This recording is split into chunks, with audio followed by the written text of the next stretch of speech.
Hey YouTube, please don't mind my morning look, even though you've seen it before, right? Um, so I'm doing a response to Barstow Mama's Real Men Step Up. I don't really know. Well, this isn't her video. Okay. Oh, okay. I see. It's a video response, but anyway, it's about the difference between the way black mothers treat their sons and their daughters. Now, I'm not speaking as a black mother. I'm speaking as a black woman and a black daughter.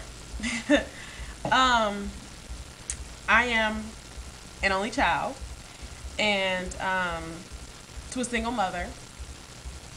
Only one, only daughter. And my mom wanted a boy. My mom wanted a boy really, really bad. And when the doctor told her, she was like, you know, I'm okay with that because I want a boy too. I don't really want a girl.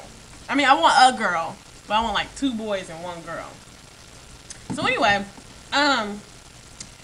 I wanted to basically just give my hypothesis and my, I guess, idea as to why I think black mothers treat their sons a little bit differently and kind of baby them a little bit.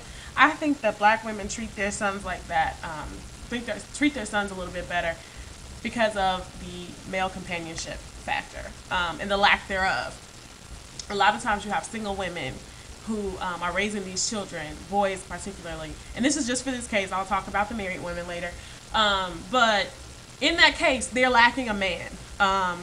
They're lacking a male figure, a strong man that they can depend on. So the woman who is missing this element is focusing her attention on this boy because, one, he's fulfilling that role in the most important way, because a lot of people think that a woman needs a man, for romance and all this stuff. No, a woman needs a man because she wants to feel like a woman. You know what I'm saying? She wants to feel secure. She wants to feel loved. All of that sex and crap, you know what I'm saying? We could get that anywhere. We can do that on our own. We could, we can, whatever. So it's not just about the sex. It's about the companionship. It's about that man, that masculinity that complements my femininity. It's just a beautiful collection. Oh, so anyway, sorry. When a black woman has a son and has no man, she is trying to mold that man, that boy, into the man that she should already have. And it's not that she's going to try to rape the boy or anything like that. It's not sexual. It's all about preparing him to be what it is that she didn't have. Now, the problem is that most black women don't realize is that when you raise a good man, he's going to have to go find himself a good woman. And then black women go, oh, snap, I'm about to lose my man. You know what I'm saying? And so that's why, you have a hard time, women, we have a hard time with those mother-in-laws because you have stolen their man. You know what I'm saying? For real. And so I think that's how it, I think that's part of it. And when it comes to married women that have that male companionship, I don't think that is that much of a difference, because at the end of the day, you will never know unconditional love until you have a child. You get saved or you have a child. That's the only way that you'll know unconditional love. You know what I'm saying? From God and from your children, and for your children. It goes both ways.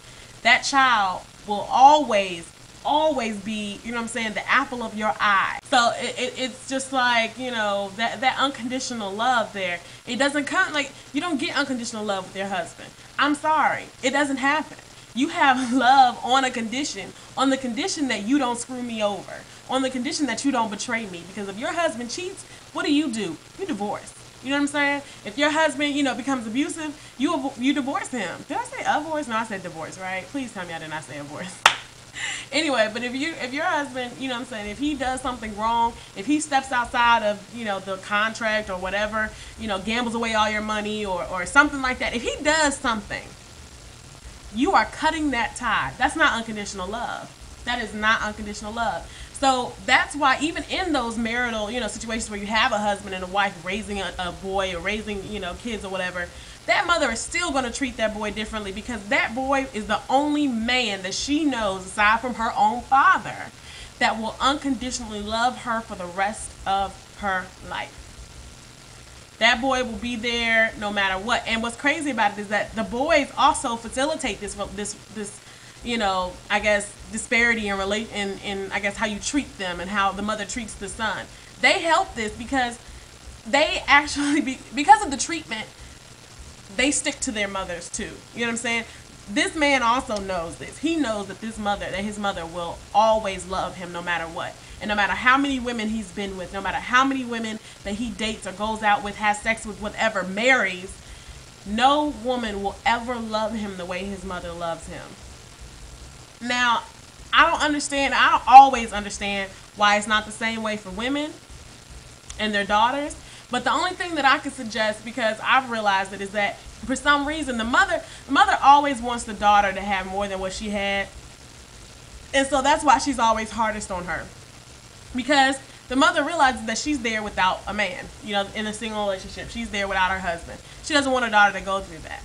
So she's always going to push her daughter. We don't really know how to talk to our daughters and love our daughters into success and into independence. We don't know how to love them into that. So we know how to beat them into it. We know how to push them into it, but we just don't know how to love them into it, And so I realized that I went a very long time in my life without my mother ever telling me, on random occasions, should I say, that she loved me or that, she was proud of me. My mother has made it her goal to be displeased with just about anything that I've done. And that's always pushed me to do better or to do more. Or, to try and do something different. But what happens is we don't realize is that eventually that backfires. And your daughters all of a sudden decide, you know what? Screw what you want. Screw what you want me to do. Screw what you don't like. If I like it, you better love it. If you don't, so what? And so then we decide to go on our own little, way, and that's how you get the professional strippers. And I mean, you decide, you know what, I'm going to live for me. And so that's the problem with mother-daughter relationships. They just don't know how to communicate well enough to get the same, goal, but with a nicer and, I guess, more gentle approach. So anyway, that's all I'm going to say. I'm not the end-all and be-all of this discussion. I just wanted to add my 2 cents because Barstow Mama asked for it. Yeah, so that's all. Bye, YouTube.